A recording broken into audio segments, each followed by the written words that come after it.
Bismillahirrahmanirrahim. Assalamualaikum warahmatullahi wabarakatuh. Perkenalkan, nama saya Santi Dwi Septianingsih dari Program Studi Farmasi Fakultas Matematika dan Ilmu Pengetahuan Alam Universitas Islam Bandung. Pada kesempatan kali ini, saya akan mempresentasikan hasil penelitian saya yang berjudul Studi Pustaka Aktivitas Anthelmintik pada beberapa tanaman yang berasal dari suku Zingiberaceae. Latar belakang penelitiannya yaitu infeksi cacing merupakan suatu penyakit yang berdampak pada kekurangan gizi berupa kalori, protein, dan juga berakibat dalam kekurangan darah. Maka dari itu akan menyebabkan daya tahan tubuh menjadi menurun disertai keadaan tubuh yang lemah. Salah satu cacing yang menyebabkan infeksi adalah cacing gelang dengan nama latinnya adalah Ascaris lumbricoides. Cacing gelang ini akan berkembang biak dan akan menginfeksi pada bagian saluran cerna, terutama pada bagian usus. Penyakit kecacingan dapat diatasi dengan memutus siklus hidupnya, yaitu dengan menggunakan obat anthelmintik sintesis. Namun perlu diketahui bahwa pengobatan sintesis penggunaannya itu terbatas untuk penderita penyakit hati, kemudian wanita hamil, dan juga untuk anak-anak yang berusia di bawah 2 tahun. Maka dari itu perlu dikembangkan obat anthelmintik lain untuk mengurangi efek samping dengan menggunakan obat dari bahan alam, karena obat bahan alam tersebut memiliki kandungan metabolit sekunder dengan mekanisme kerja yang mirip seperti obat sintesis.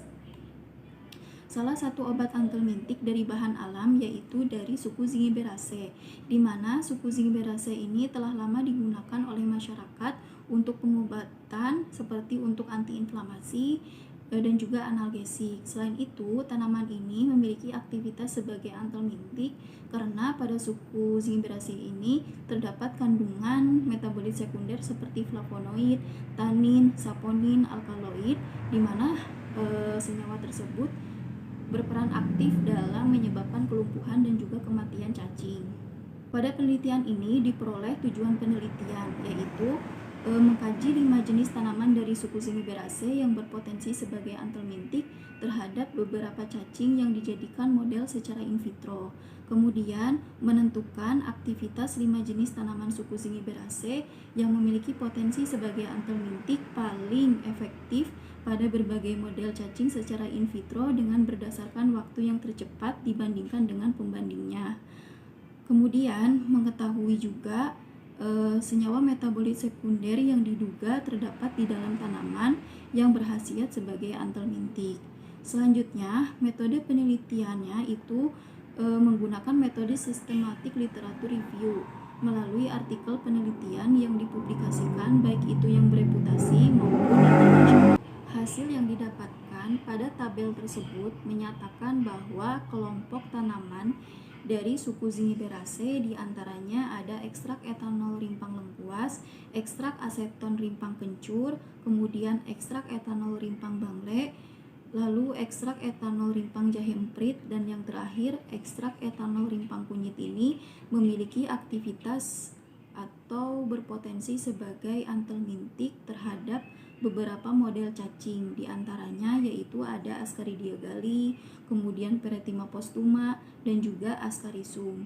Pada tabel tersebut juga tercantum waktu paralisis dan juga waktu kematian yang tercepat dinyatakan sebanding dengan waktu paralisis dan juga waktu kematian obat pembandingnya. Obat pembanding di sini ada albendazol, pirantelpamoat, dan juga piperazine sitrat. Berdasarkan hasil yang telah diperoleh, dapat disimpulkan bahwa tanaman yang berasal dari suku Zingiberaceae diantaranya rimpang lengkuas, rimpang kencur, rimpang bangle, rimpang jahe emprit, dan juga rimpang kunyit memiliki potensi sebagai antelmintik terhadap berbagai model cacing secara in vitro. Kemudian, dari kelima tanaman suku Zingiberaceae tersebut efektif digunakan sebagai antelmintik pada berbagai model cacing secara in vitro dilihat dengan berdasarkan waktu yang tercepat karena waktu tersebut sebanding dengan pembandingnya. Lalu, golongan senyawa metabolit sekunder yang diduga berpotensi sebagai antelmintik adalah flavonoid, terpenoid, tanin, saponin, dan juga alkaloid. Cukup sekian presentasi dari saya. Mohon maaf apabila masih banyak kesalahan. Wassalamualaikum warahmatullahi wabarakatuh.